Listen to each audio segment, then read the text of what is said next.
Hey. Hey, girl, hey. So, welcome back.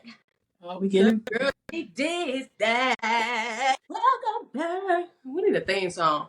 Welcome back. it sounds like you making one right now, Bree. That's what it I don't know if it's 90s and like, you know what I'm saying? Or should it just be just music, no words? I don't know. I'll think about that later. Okay. But welcome, guys, to Girl, She Did That. Yes, she did. Yes, she did. Ooh, that's good. So, I am drinking a little bit of a red blend. Okay. I don't know the name of the wine. It's pretty tasty. Not you don't know the name of the wine. Where did you get it from? Oh, okay. Okay, nothing wrong with that. I can't remember. You know, it's in my repertoire. Anywho, what are you drinking? I am drinking a non-alcoholic beverage this evening. I recently went on a vacation with my boo, my husband, to LA. And we went to Lamarck Park. Shout out to Lamarck Park, the Black Mecca. And while we were there, I bought a dragon fruit Mai Tai lemonade. It's called a couture lemonade from Mr. Walter. And it's fabulous. So I have that on some ice. So shout out to Mr. Walter for that couture lemonade. Yes. Isn't like a mocktail just juice? Yes, it's lemonade. Listen, I'm supporting Black businesses. Yeah, okay. Mr. Walter. He also, let me tell you what else he did. I had on a white shirt and lemonade, pink lemonade, got like dark pink lemonade got on my shirt. And he was like, no worries, I'm gonna get that off for you. He used hand sanitizer and got the stain. It's out, completely gone. So tip, you got a stain in your clothes, hand sanitizer. Real hand sanitizer, like not that knockoff hand sanitizer, like that Purex. I think that's what's good. I think that's what it's called. I don't know. Oh, is it German? I think it's German. Anthony. Shout out to the hand sanitizer. Shout out to the hand sanitizer. Awesome. So today we are going to talk about how we met. We got straight to take that back. We got to talk about how you gonna rewind. I'm so sorry. I got so excited. I jumped too far ahead. Anyways, so today we have to talk about the girl who did that. Yes. So today, the girl who did that. Go ahead, Cassandra. You nominated her. The girl that has who did that is Cuz. That's what we know her as. But her name is Diana. She is my cousin. She's more like right. Sorry. She more like she my sister. I mean, anything I need, any problems that I have, she is always my go-to. And she is currently a kindergarten teacher and has been in the Cleveland Public School systems for a number of years. And today was her last official day of school. She teaches kindergarten. Yes. So she is done. She can spend the next 3 months living her best paid life. I know she's excited about that because most school teachers enjoy that, right? Because we love you. You are the epitome of grace in class. And we wanted to shout you out today on this podcast. Love you guys. Okay, so jumping to what I was trying to jump to earlier. Jumping steps, but we're going to take it step by step. That's good. So we are going to talk about how Cassandra and I met. So we both met in grad school at the Chicago School of Professional Psychology. Shout out to them. We all moved to Chicago. So I moved from Georgia. Cassandra moved from Cleveland. And so, we started school a little bit, different from each other.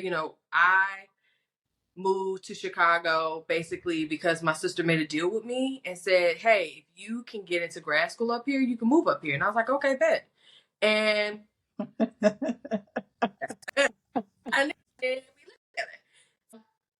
That was a great and awesome experience. But so 2 to 3 weeks in me enrolling into school or attending the school. So 2-3 weeks after school started, I started to get a sharp pain in my chest. I didn't know what was going on, or I had no idea. And so I contacted my sister. I was like, girl, what are we gonna do? Like, I'm dying. I'm about to go to the king. You know what I'm saying? Not to the king. The king. Not the king. Girl, I'm slowly dying. Right. You know what I'm saying? What's going on? And so she was like, so we done tried all different types of stuff. Y'all don't try this. Just don't try this out. We didn't try it. Soda. I thought it just felt like gas, like sharp pain. So I just thought I had to burp. So we done tried Gatorade, water, Sprite, beer, anything that was bubbly. Anything bubbly went into my tummy. And so at one point we were walking down the street and I was like, ooh. And I ended up throwing up in the streets. Okay? I was gonna take that to my grave. But it was this first time I'm hearing this part of the story. Yeah, because of all this stuff. I just told you, water, Gatorade, Sprite, like, it's too much. What's going on? My body's like, what's this? What's happening? What's going on? Stop. And so my sister was like, okay, you need to go to the hospital. I was like, I agree. And so basically, we just pointed out, like, little hospitals. And I was like, oh, we'll just go to Rush. With the Rush Hospital, whatever. It was my gallbladder. I know. For those of you who have gotten your gallbladder taken out, you're probably thinking, like, why did you go through all this? Didn't know. When it's me and my sister, we go into figure it out mode. My sister had to cancel. At that time, she was supposed to fly out. And she ended up for work. And so she ended up canceling that. But the funny thing about being at the hospital was that the nurse was like, okay, we ran some tests. You should be good. We're going to, have you out in about 15 minutes. Me and my sister was like, okay, cool. Like, you're going to be able to make your flight. Okay. You're going to be good to go, all that good stuff. The nurse came back in and she was like, yeah, we're going to admit you. I was like, how would you just say like 30 minutes ago? You said, it's going to be able to get on up out of here. But that didn't happen. So I'm nervous. I just started school. So now I have to sit here and like figure out like, okay, what am I going to do about my schoolwork? I'm going to be behind. I just started grad school. So grad school is like a huge deal. It's bigger, it's the next level of your education. So I was like, I'm going to fall behind. And plus like, this is the first semester. So I don't even really know what to expect from grad school. I'm just going in blind. Mm-hmm. But I know that it's a big deal. So I'm just like, oh. So at this time, I don't even know how we ended up even having communication. Honestly, like I don't even know how we got each other's phone numbers, but either whatever. So what happened was that I contacted you and I was like, hey, I'm at the hospital. I emailed the teachers, but can you like make sure that like whatever notes that are taken, that like you can send them over to me so that I can do whatever I need to do, because even with the procedure, I was out for a week to recover. Mm-hmm. And you were like, yeah, cool, it's no problem. Like, where you at? And I was like, maybe she didn't read my text message. I'm at feel well, and I'm gonna be all right, but I'm not okay today. Going through a procedure. Can you get the notes? The notes. I appreciate it. And you're like, oh yeah, like, but what hospital so I can come and see you? Why are we doing that? I kind of told you what it was, and I just like, that should be it. Like, the notes aren't here. So, So a couple of reasons.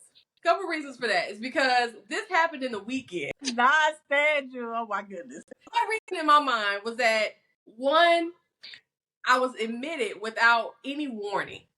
So my hair is everywhere. I hadn't taken a shower. So I'm just like, I know I look like I've gone through the fire. You know what I'm saying? So you're somebody who I've known for 2 to 3 weeks, and you're already seeing Brianka in the fire. So that's jumping leaps and bounds in a friendship. Yes. Like it's expediting it. And I'm just like, hey, like 365 days is kind of like, when you see these type of things, maybe, like let these be like a month, it ain't even been a month yet. So I'm like, I just know you as Cassandra, you live in Cleveland, it's like, you were black, I'm black, we just hit because we're black, Black. We're black. It was like 2 black people in our class, like if that. So it was just kind of like, she looked like a cool black girl, like, ooh, I hope she like black people. Like that's kind of where I was. He's like black people, please, because you never know. I was like, she looked like she liked black people, but I don't know. No. We'll figure it out. Okay. So then it was just like the pushing. And I was just like, okay, girl, all right. I'm like, so gave you the room number, all that good stuff. And, I was like, I'm really in the hospital. Like, does she need proof? Like, girl, I'm really here. What, the teacher Pat? You need to report that. Like, yeah, you don't know who she really in the hospital. Yeah. And you had to, like, visit somebody else. Wow, yeah. I didn't know. You're really from here. I'll get to my side of the story in a minute. My sister was like, yeah, she said she got to see somebody else here or something like that. She's like, did she move here just? But, we chit chat, we was cool. And my sister was like, oh, she seemed like she cool. I was like, yeah, she seemed like she cool. I don't feel out. I don't know. I don't know yet. But after that, we was thick as thieves, So that's kind of how we met from my side. Okay. So let me get my side. Okay, great. This was in 1900 and not just playing. No. Just playing. Don't do too much. This was in August of 2012. So yes, I'm trying to think. So I had got a job with Boston Ballet for the summer. So I lived in Boston for the summer, and then I came back. And it's funny because Cuz drove me to Boston, set me all up, make sure I was good because my mother couldn't go with me. And then my mom, she flew to Boston, and we drove back to Cleveland. And then we went to look for apartments, like right after that. So it was like a whirlwind of stuff. But the issue with the apartment was that it was not going to be ready by the time it was time for school to start. So my mother had a classmate that they went to high school together that lived in the south suburbs of Chicago. So she let me stay with her until my place was ready. Shout out to Miss Karen for that, because she didn't even have to do that, but she did, and did not charge me anything while I was there. Just make sure you go to school, basically. So I was commuting from the south suburbs on the train to the city every day. So that was dreadful because, you had to get up early. We had these classes, all that stuff. Anyway. And that very first day of class, this lady I met on the train, on the metro, she was a black lady. We was not in the quiet car because, people feel about the quiet car. You got to be quiet in the quiet car. We was in the regular car. That's what happens when you ride the metro. It's a quiet car. Oh, okay. You ain't know that? No, I've never rode the metro. Yes. So, yes, quiet car. Never had to go to the burbs. Yeah. So anyway, met this lady, nice black lady. Told her I was there for school, and she was like, "Well, do you know where you're going?" And I'm like, "No, I don't have no idea." And at the time, they didn't have like Google Maps. They had some little app with a little car on it. Was it Wave or anyway? I didn't know how to work that either. So she was like, "Oh, I know exactly where it is. I'm gonna walk you there." She did. She walked me there that day. And during the orientation, I remember you because you had your hair, out. And I think I might have asked you, yeah. I was like, I asked you like what your name was. You was like, it's Brianka, but you can call me Bree, like the cheese. And I was like, So then I think maybe we may have had like several classes together or whatever. And I think maybe that's how we probably end up exchanging phone information or whatever. But funny thing is, so yes, I did have to go visit someone because my people had people there that was in the hospital or whatever at the time. So I was going to visit somebody. But I don't think what you don't know is I was texting your sister like the day you was in surgery back and forth all day to make sure that you was okay. So me, my kind-hearted self, because I got a kind heart, And, my mother used to drag me around on Saturdays, visiting the sick, clothing the people. It's just a part of who I am, obviously. Not to be intrusive, because I'm looking back, that's very intrusive. You know what I'm saying? I was concerned about you. I was like, oh my gosh, she just moved here. Her mama not here. I know she got her sister here, but like, oh my gosh, she gonna be like by herself. Like, I want her to know, like, I don't know you, but I can help you. I can support you. But that's my side, my version of the story. And I think once we got to spend more like time together, I think our relationship definitely evolved, because now it's been 10 plus years, at this point. But I mean, like you say, I forced you to be my friend. I didn't. I'm still gonna say that. I did not. But it just happened to work out. But one of the things I love about being your friend is I love how fun you are. Like, I feel like I needed that in my life. Like, I went to college and I had a good experience, but definitely I had a much better experience when I got to Chicago. Everything was just loud and bright, and you was bright and loud, and I'm like, this is the life of the party. This is where I'm trying to be at. You know what I mean? So that's one of the things. I feel like being your friend just, it energizes me to want to be better, one, and two, to always be in a good space. You know what I mean? So appreciate that. Yeah, I think that who you were then is who you still are today. So it's not off brand. Like, it wasn't something that you were like, yeah, like, let me do something kind to be her friend, and then you switched it up. Yeah. Like, it wasn't never like that. It was consistent. It was like, this is just who she is. And so I had to get on board. And once I got on board, we were good. I was like, oh, okay. I don't have anybody that's just like overly extend themselves, in the way that you do. So I'm just like, oh, okay, this is making sense. Because I'm like, when I meet somebody, my guard is up automatically. Yeah. Like, I'm like, you don't know me, but what we doing? But yeah, I mean, you're the same person who maybe gets socks for the homeless because we were passing out sandwiches on a random Saturday. You know what I'm saying? And I'm like, why did you choose this Saturday? The sun is out. Like, it's Chicago. Like, why would we be, what? You like, yeah, I got turkey sandwiches, I got ham, and I got roast beef. Roast beef? What? For the homeless is bad. But I was like, girl, I great. I could. Oh, like, my God. Something to contribute. So I was like, okay. I think someone had got some chips. And then I was like, okay, I was in the dollar store. I was like, okay, what should I bring? Put a little couple of dollars on the side sheet. I'm like, Lord, go bless me. But oh my God. Bring it up. Oh my God. Tax money for $2. So I'm just like, I'm thinking like, oh no, I'm doing enough. But when I met you, God was like, no, you're not. This girl was out here passing out sandwiches on a random Saturday. So you had me thinking, you know what I'm saying? You had it like having my wheels flowing. I was like, okay. So I just got socks and soap, because I was like thinking to myself, like, if I was homeless, what would I need? And at that time, it wasn't cold like snow on the ground cold, but it was definitely giving like you still need to put on a jacket. Yeah. It's still a little breezy. Yeah. But it ain't like I hate living here cold. It was going towards springtime. Right. So yeah, and I was like, people were so happy with the socks and soap, and I was like, something is wrong with conversations with the homeless. Everything so much. I was like, yeah. So that was one of my biggest highlights. I was like, I would have never done that if I never met you. I would have never did that.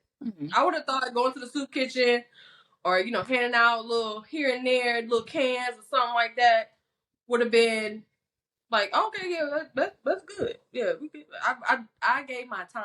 Yeah. But the fact that I gave my time and my money, and I found out that we found out the homeless shelter, socks was the biggest thing that they need. Yeah. And soap and socks were the biggest thing they needed, because when we were done, what we couldn't do before the sun went down, we gave to the homeless shelter. Yeah. They were like, oh my God, we needed this. And I'm like, I never knew that you needed Right. any stuff. I just assumed that like the city took care of. Like if you go to a homeless shelter, they have everything you need. Right. But I never thought about like, oh yeah, you got like they still need the help of the people to donate. Yeah. Yeah. But yeah, that was definitely a huge highlight. And it was like nobody like pushed you or like told you to do, like you were just like, this is what I want to do. And you know, like you said, like this came from you and your mom, like, you know, going to, you know, homeless shelters and giving your time and your service to, you know, people who were less fortunate than you. I think that that's amazing. Well, I think a big part of that is, you know, at one point in my life, you know, when I was 14, like I left a home that I knew and entered into foster care, and I didn't have anything. You know what I'm saying? And I'm like, if I ever had the chance to give back to other people, then that's what I'm going to do. You know what I mean? And for me, my mother was a big part of that because she really just took me in and just she has so many great qualities still that I hope to embody as a woman, as a mother, as a wife. That I want other people to experience. You know what I mean? So it's not just her, but I've had several women in my life that's like that, you know, cuz included. You know, cuz is big into giving back and going over and beyond to show people like, hey, I'm here for you. I support you, you know, especially with me. Like she's always there, you know, no matter what. But it's interesting because I attracted lineman because he's the exact same way without us even knowing that about each other, you know. And I knew that he was right for me, really, is when he gave his shoes to the man at the gas station. I remember you telling me. You know, and it's like, you just gave your shoes to this man, like, you know, and he just said, you know, he needed no more, you know, and that's when I knew, like, okay, we definitely meant to be together because that's something that I would do, you know, because that'll come back to you, you know what I mean? And it also teaches the boys, like, it's not just about you always getting stuff. You know, it's about you guys giving back. And one time, several months ago, I went to the grocery store. Now, you know, groceries is high now, you know, because of COVID, inflation. Yeah. And one of the oldest bonus son, he saw the police give homeless guy a ticket for being homeless out on the square because we live downtown. And Junior came back upstairs, gave the man a ticket. Oh. The bonus son came back up here and looked at me and he said, he got a ticket and that's wrong. What can we do? And I was like, I don't know. What would you like to do? They was like, well, can we give him all our snacks? You mean this $300 I just spent at the grocery store for us? Yeah, we can. Yeah. So what do you say to that? You know what I'm saying? What do you say? You say, no. For the snacks. Right. But literally, I was so proud of them. They all their snacks, all their lunch meat, all the water. I mean, they just packed it all up, put it in a cart, and I just watched them one by one. They even had me driving around places, dropping off stuff, you know, to the homeless. But I hope that that's instilled in them, you know, and I hope they continue that, even being, you know, 10 and about to be 12 years old, that they continue that as they move along in their journey. So, yeah. So let's talk about what we do now. Okay. Currently, since we didn't, you know, we out of grad school, we got all these loans that we got to pay back. You know what I'm saying? Maybe. Yeah, maybe. You know, loan forgiveness. You know, stop playing with these loan forgiveness stuff. Okay, just forgive it. Just forgive it. You know. Anyway, so Bianca, what are you doing now? What are you doing? Okay, so after grad school, I worked at a psych hospital, psych nursing home for 2 years, and then I worked at a psych hospital for 2 years. And so at that point, with psychology, it is a gift that keeps giving, right? But it can be a nice way to put that. It can be mentally exhausting to people who provide the services because there isn't resources or a special package for people who work with people. Sure. And I just kind of got burned out, and I kind of wanted to help more people. Yeah. And that was becoming a little bit more difficult for me because I kind of felt like I bit off more than I could chew. Mm. So basically, so basically now I'm in real estate. And so that's something that I wanted to do, or I even continue my education down the psychology path. But psychology was the only thing that I was interested in high school. Like, I wasn't interested in nothing math, nothing science, nothing history, none of that. But I took one psychology class and I was like, I like this. I'm rocking with this. Besides like music and art, that was also something that I enjoyed. But I didn't pursue it because I graduated high school in 2008. Everybody knows what happened in 2008. I didn't necessarily understand in detail what that meant. Right. But I knew it wasn't good. I just felt the energy. It just wasn't good. And then I later on realized that it really wasn't good because when I went to undergrad, my freshman year, my mom and my sister both lost their job around the same time. So they were laying off a lot of people because what people don't know is that like real estate's like the heart of this country. Yeah. So like if that ends up going bad, the economy's gonna go bad. And so it's like when people are like, oh, well, I'm not in the housing market. Okay, you don't have to. You don't have to be in the housing market, but this all connects. This all connects together. Yeah. So I was just like, you know what? My mom's getting older. My family are all in the South. Maybe I should. And I hate the winters here, Chicago. But I love summers. But the summers are like go by like so real quickly. Fast. Yes. Real fast, real bad. So I decided to just move back home and just pursue real estate. So currently I have been doing real estate since 2019. Yeah. Okay. So real estate, getting that money. Okay. So after we got done with our master's degree, I went on to the doctoral program at the Chicago school. And I asked Bianca, I'm like, you should do this with me. And she was like, I'm not doing that. I should have listened. Master program almost killed me. Yeah, I mean, and the doctoral program was a beast. However, I will say it definitely prepared me for my career today. I will say that. So it was supposed to be 5-year program, 6-year. I got that done in 4 because I was done with school. I've been in school since preschool, straight through. There was no breaks in there. So I was like, okay, I'm just gonna power through this. So I did, and got my first big girl job. As just a regular psychologist working in the mental health unit. And then I decided that I did not like that because individuals were being civilly committed. And I wasn't feeling that because it was no hope for me anyway. And I can only imagine for them, there's no hope because there's no end date to that. I was like, okay, God, I need you to figure something else out for me because I'm not happy doing this, right? And I know you brought me here for a reason. So what's that reason? So I would later meet my now husband, just a few months after that.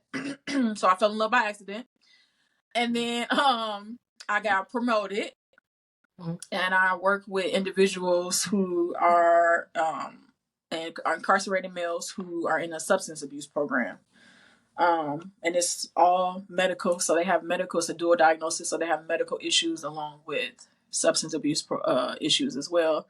And I love it, absolutely love it.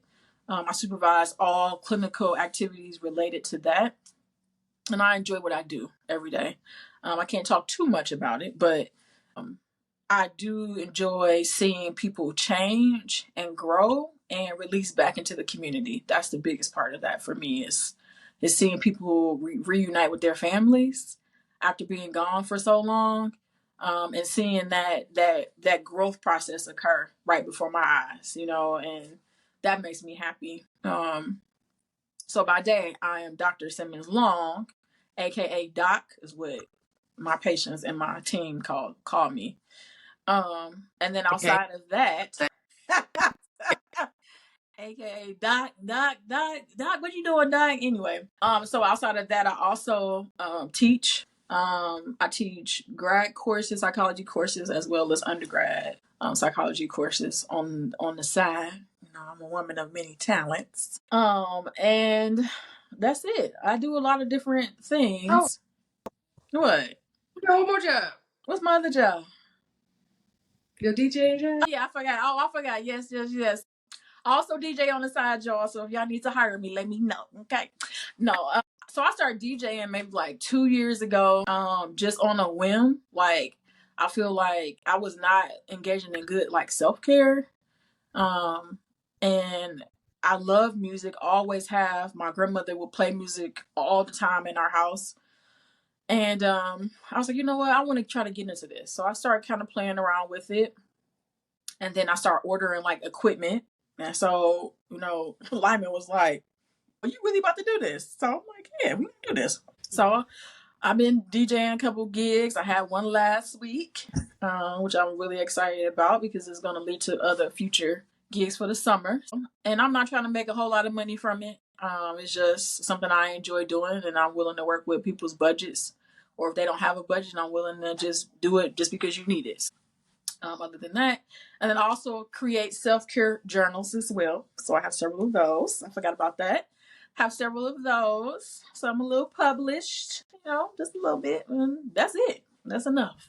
You sure? That's it. That's enough. That's it. No more. No more. So yes. All right. So as we come to a close on this episode, anything you want the people to know while you drink your wine from Trader Joe's? No, I mean, I really feel like, you know, they know enough today about who we are as we continue. And the reason why we started this podcast, I think that that's another thing too. I've been wanting to start a podcast for about 4 years. How many? 4. Not 4. 4. I didn't know where to start. I didn't know what to do. And I just was like, you know, it was just something I was always just thinking about. But I knew I didn't want to do it by myself. And so, you know, I was really at a place where I was ready to start. I was ready to do this. I was ready to like put it in motion. But I just didn't know what to do. So Cassandra was like, oh yeah, you know, but this would be good for our podcast. So she said that one time. I was like, oh yeah, girl. Okay, girl. And then it was something else, and she was like, yeah. She was like, you know, when we start our podcast, I said, okay, girl, all right. What do you like? Why you keep on talking about this podcast? What podcast are you talking about? She was like, the podcast we're gonna do. I said, so you're serious? And she was like, yeah. I was like, okay, bet. Like, I know that Cassandra is like a boom done girl, like, you know, check. You know, I'm more so like, I'm. My God. So I was like, okay, perfect. So we just like literally put this together in like, I say like maybe a week. Yeah. And you know, so yeah, I more so wanted to do a podcast because I know that I like to talk, and you know, we both have backgrounds in mental health, and I know that no matter what I do, that will always be the core of who I am, because that's just instilled in me, education, experience, you know, all that good stuff. But I knew that I was more than what I was doing. I'm, you know, just as, you know, me and Cassandra are both multifaceted in so many different things. And I just felt like podcasting was going to be something that was going to be beneficial for the both of us being multi-talented in different things. And along with, you know, me being my strength, it complements her, and her strength complements me. So it's like we were able to get the ball rolling because we worked on each other's strengths. Yeah. And we weren't good at, it was like, okay, well, I'll take that. Don't worry about that. I'll get that. Yeah. And it was like no pressure. It just all came together. So I was like, okay, this is easy. Yeah. People have been like, hey, if it comes together easy and it's something that you could just naturally do, or something that you would do for free, whatever. Yeah. Which we are. Right. You know, doing it for free. For now. But you know, if y'all follow us on all those platforms. You know what I'm Right. saying? Correct. That could look different. But today we were just like, hey, this is something that we like to do. So that's more so the reason that I wanted to do the podcast, was because I know that, I contribute many different things. And I know that when I have conversations with people, they're just like, oh, you should do a podcast. And I'm like, yeah, I should. Okay. Well, ditto. Everything you said, I agree with. We want to do that. Yeah. All right. So as we wrap this up, I want people to know to trust the process, because the process looks different for everybody. And hopefully us sharing our story of our friendship and other things that we've shared throughout the last 30 minutes of this, that somebody takes something from it and it gives them hope. It gives them love, and it gives them some sort of joy in that. So that's all I got. Okay. Well, you guys, remember to follow us on Spotify, Apple, iHeart, all these different platforms. Follow us on Facebook, Instagram, TikTok. It's all Girl She Did That on all of the platforms across the board. So there's no confusion. Just, if you can't find it, just type it in. Girl, comma, she did that. That's right. Yeah. Because girl, she did that. She did. So yeah, so follow us. And we will see you guys next time. Bye.